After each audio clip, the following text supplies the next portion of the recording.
March 2024. Bob Dylan was 82 years old and still touring like a man half his age. But the truth was, he was exhausted. Not physically tired, though his body ached in ways it never had in the 1960s. Dylan was tired of expectations, tired of people wanting him to be who he was 60 years ago, tired of fans showing up to hear "Blowin' in the Wind" when he'd written 300 songs since then that mattered just as much. This particular Friday night in Fort Lauderdale, Dylan stood backstage at the Breward Center for the Performing Arts. 15,000 people filled every seat. Sold out. Again. His tour manager knocked on the dressing room door. 5 minutes, Bob. Dylan looked at himself in the mirror. Gray hair, weathered face, lines that told stories of 6 decades in music. He barely recognized the kid from Minnesota who'd arrived in New York with a guitar and a dream. "You know what they want tonight?" Dylan said to no one in particular. His bandmate looked up. "Same thing they always want." Exactly. Dylan had learned something over his endless touring years. People didn't come to concerts to hear new things. They came to hear old things that made them feel young again. They came to relive moments from their past, to remember who they were before mortgages and divorces and disappointments. And Bob Dylan had stopped caring about giving them what they wanted. Her name was Jennifer Matthews, 53 years old, divorced, 2 grown kids who rarely called. Jennifer had been a Bob Dylan fan since 1985, not the cool 1960s fans who claimed they'd been there from the beginning. She'd discovered Dylan late through her college boyfriend who played Blood on the Tracks on repeat. That boyfriend was gone. The marriage that came after was gone. But Dylan's music had stayed. Jennifer bought the concert ticket 6 months ago, $280. More than she'd ever spent on a concert, but it was her birthday present to herself. A night to remember who she used to be before life got complicated. She arrived early, row 7, center section, perfect view of the stage. But as the concert began, something felt wrong. Dylan was playing songs she didn't recognize. Strange arrangements, melodies that sounded nothing like the recordings. His voice was rough, weathered, almost unrecognizable. Around her, other audience members shifted uncomfortably. This wasn't what they'd paid for. "Is he going to play like a Rolling Stone?" the man next to her whispered. "I don't know," Jennifer said. "I don't even know what he's playing now." By the 4th song, Jennifer's disappointment had turned to frustration. She'd saved for months, driven 2 hours, paid for parking, bought an overpriced drink, and Bob Dylan was playing songs nobody knew with arrangements nobody recognized. The frustration built, song after strange song. No hits, no familiar melodies. Nothing that made her remember why she'd loved his music for 40 years. When Dylan finished the 4th song and the crowd applauded politely, more out of obligation than enthusiasm, Jennifer felt something snap inside her. She stood up. Dylan was introducing the next song when he saw movement in row 7. A woman standing, middle-aged, blonde hair, expression of pure frustration. He'd seen that look before, thousands of times over thousands of concerts. The look of someone who'd come expecting one thing and received another. Dylan kept talking into the microphone, but his attention was on the woman. She was gesturing, saying something. Her voice wasn't loud enough to reach the stage yet, but Dylan could read her body language. She was angry. The audience around her was noticing. Heads turning, people shifting in their seats. Dylan paused, let the silence stretch. That's when Jennifer's voice cut through the quiet. "Play something we know." The words echoed through the Broward Center. 15,000 people heard them clearly. Dylan stood at his keyboard, smiled slightly. "Play something we know," Jennifer repeated, louder now, emboldened by her own courage. "We paid to hear your music." The audience held its breath. Some people looked embarrassed for her. Others nodded in agreement. Many had been thinking the same thing but hadn't dared say it. Dylan's bandmates exchanged glances. Security guards near the stage started moving, ready to escort Jennifer out if necessary. But Dylan held up his hand. Stopped everyone. He looked directly at Jennifer in row 7. Their eyes met across the distance. "You want to hear something you know?" Dylan said into the microphone. His voice was calm, almost amused. Yes, Jennifer said, still standing, her voice shaking now, realizing what she'd done. Please. Dylan's smile widened. All right then. What happened next would be talked about for years. Dylan turned to his band, whispered something. They nodded, slight grins appearing on their faces. He positioned his hands on the keyboard. The spotlight tightened on him. This is for the lady in row 7, Dylan announced to the entire arena. She wants to hear something she knows. So here's When I Paint My Masterpiece. The audience applauded. Finally, a song people recognized. A classic from 1971. Jennifer sat down, feeling vindicated. This was what she'd come for. Dylan began playing the opening notes. But something was wrong. The melody wasn't right. It sounded familiar, but not Dylan familiar. It sounded like someone in the audience started laughing. Then someone else. Within seconds, laughter was rippling through the Broward Center like a wave. Because Bob Dylan wasn't playing When I Paint My Masterpiece the way it was supposed to sound. He was playing it to the tune of Istanbul, not Constantinople. The novelty song from the 1950s, the playful, almost silly melody that everyone knew from car commercials and movie soundtracks. Dylan sang the serious, poetic lyrics of his 1971 masterpiece over this ridiculous, bouncy tune. Oh, the streets of Rome are filled with rubble. Ancient footprints are everywhere. But it sounded like da, da, da, da, da, da, da, da, da, da. It was brilliant, absurd, perfect trolling. Jennifer sat in row 7, frozen. Around her, the audience was losing their minds. Some people were laughing so hard they had tears streaming down their faces. Others were applauding Dylan's audacity. The man next to Jennifer was nearly doubled over. He's trolling you, the man wheezed between laughs. He's actually trolling you. Jennifer's face burned with embarrassment. She'd asked for something she knew, and Dylan had given her exactly that, but not the way she wanted it. He'd given her the lyrics she knew set to a completely different melody she also knew.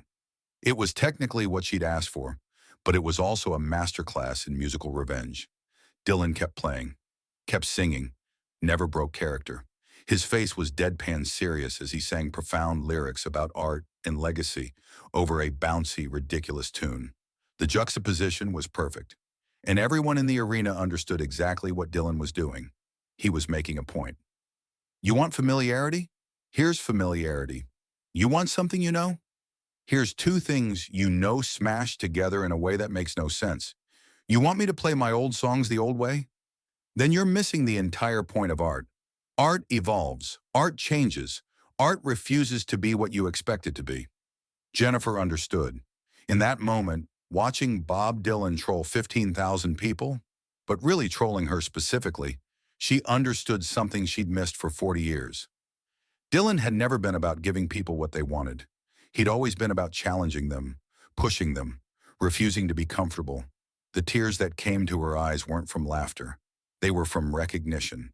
Dylan played the entire song in that absurd arrangement. Every verse, every chorus.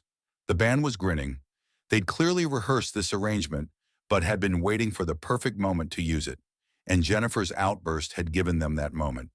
By the second verse, even the people who'd been annoyed earlier were singing along. Not with the words, most people didn't know all the lyrics, but with the ridiculous da da da melody. The Broward Center had transformed from a disappointed audience into a celebration of musical absurdity. Dylan looked down at his keyboard, still playing. But there was something in his expression. Not smugness, not anger, satisfaction. This was why he still toured at 82. Not to play Blowin' in the Wind for the 10,000th time, but to have moments like this, moments of spontaneous creativity, moments where the unexpected became unforgettable. When the song ended, the arena erupted. Standing ovation, screaming, applause that lasted nearly 2 minutes. People weren't applauding the song. They were applauding the audacity. Dylan stood from his keyboard, bowed slightly, looked directly at Jennifer in row 7.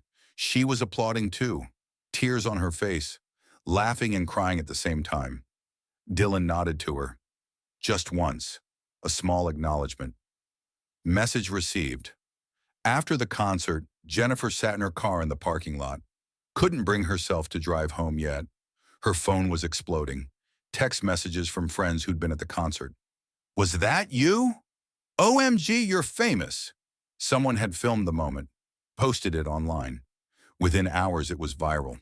"Woman heckles Bob Dylan, gets perfectly trolled," read the headlines. The video showed Jennifer standing, yelling, showed Dylan's response, showed the laughter rippling through the crowd. The comments were brutal. "She deserved it. Don't heckle a legend. Play stupid games, win stupid prizes." But some comments understood. She wanted the past. He gave her the present. "This is why Dylan is a genius." Jennifer read them all, felt embarrassed, humiliated, exposed, but also enlightened. She'd spent 40 years loving Bob Dylan's music without understanding Bob Dylan the artist. She'd wanted him frozen in time, wanted the recordings she'd memorized, wanted him to be a jukebox playing her favorite songs on demand. But Dylan had never been that. He'd been reinventing himself since 1965, when he went electric and half his fans called him Judas. Jennifer had become what she'd always mocked, the fan who wanted the artist to stop growing. She started her car, drove home. But something had shifted. Jennifer Matthews couldn't sleep that night. She kept replaying the moment, her outburst, Dylan's response, the laughter, the realization. At 3 a.m., she did something she hadn't done in years. She listened to Bob Dylan's new album, Rough and Rowdy Ways, the one he'd been promoting on this tour, the one she'd ignored because it wasn't blood on the tracks. The songs were strange, slow, dark. Dylan's voice was barely recognizable, but the lyrics, God, the lyrics, they were about mortality, about looking back on a life lived, about being at the end and wondering what it all meant. They were the words of an 82-year-old man who'd seen everything and was trying to make sense of it. Jennifer cried listening to them because she understood. She was 53, divorced, her kids grown, her life half over. She was also trying to make sense of it all. By morning, Jennifer had made a decision. She wrote a letter, not an email, an actual handwritten letter, sent it to Dylan's management company. "Dear Bob, I was the woman in row 7 in Fort Lauderdale. I'm sorry for disrupting your concert, but I'm not sorry it happened. You taught me something I needed to learn. Art isn't about comfort, it's about challenge. Thank you for challenging me. Jennifer Matthews." She didn't expect a response, didn't need one. The lesson had been learned. The video didn't stop spreading. Within a week, it had 20 million views. News outlets picked it up. Bob Dylan trolls heckler, ingenious response. Music critics wrote think pieces. Why Dylan's Fort Lauderdale moment matters. The art of the troll. Bob Dylan's masterclass. Late-night hosts made jokes. SNL did a sketch. The moment became part of pop culture, but more importantly, it became a conversation starter. Young people who'd never cared about Bob Dylan were suddenly curious. Who is this old guy who trolled that woman so perfectly? They started listening to his music, started understanding why he mattered. The heckler incident became the best promotion Dylan's new album could have asked for. Sales spiked, streaming numbers doubled, all because an 82-year-old man refused to play it safe. Music professors used the moment in lectures. This is why Dylan is important. Not because of what he did in 1965, because of what he's still doing now. The woman who'd yelled became a symbol, not of entitlement, but of something deeper. She represented everyone who wants artists to stay the same, everyone who resists change, everyone who mistakes nostalgia for appreciation. And Dylan's response represented the artist's duty to refuse. 6 months later, Dylan was interviewed by a music journalist. Rare interview. He almost never gave them anymore. "What did you think about the Fort Lauderdale incident?" the journalist asked. Dylan smiled. "What incident?" "The woman who yelled at you. The viral video." "Oh, that," Dylan paused. "She wasn't wrong to want something familiar. People go to concerts for comfort. I understand that. But you didn't give it to her. I gave her exactly what she asked for. She wanted something she knew. I played something she knew. Just not the way she expected." "Why?" Dylan looked out the window. "Because if I just played the songs the way people remember them, I'd be a tribute band to myself. I'd be Bob Dylan impersonating Bob Dylan. And that's not what I do. What do you do? I make music, right now, in this moment. Not in 1965, not in 1975. Now. The interviewer nodded. Do you know what happened to her? The woman? She wrote me a letter. Nice letter. She got it. Got what? That's between her and me. The interview moved on, but Dylan thought about Jennifer Matthews sometimes. Not because she'd heckled him. People heckled him all the time. Because she'd learned something. Changed. Grown. And that's what art was supposed to do. The story of Bob Dylan and the heckler in Fort Lauderdale became more than a viral moment. It became a parable about expectations and disappointment, about the relationship between artists and audiences, about growing old without growing stale. Jennifer Matthews never went to another Bob Dylan concert, not because she was embarrassed, because she didn't need to. She'd gotten what she needed from that one night. She listened to his new music now, the strange stuff, the challenging stuff, the music that required effort to appreciate, and she loved it more than the old songs she'd memorized. Because the old songs reminded her who she used to be, but the new songs challenged her to think about who she could still become. That's what Dylan had always done, since 1965, since he picked up an electric guitar and made half his fans hate him. He challenged people, refused comfort, rejected nostalgia, and at 82, he was still doing it. The woman yelled, "Play Something We Know" at Bob Dylan in 2024, and Dylan responded by showing 15,000 people that knowing something and understanding something are completely different. You can know all the words to "Blowin' in the Wind," but if you don't understand that the man who wrote it is still creating, still evolving, still refusing to be who you want him to be, then you don't know Bob Dylan at all. Jennifer Matthews learned that lesson in front of 15,000 witnesses, and it changed how she listened to music, how she approached art, how she thought about change. Because the greatest artists don't give you what you want, they give you what you need, even if you don't know you need it until they troll you in front of thousands of people with a novelty song arrangement. If this story moved you, subscribe for more music history. The woman asked for something she knew. Dylan gave her something she'll never forget. Have you ever been challenged when you wanted comfort? Share below.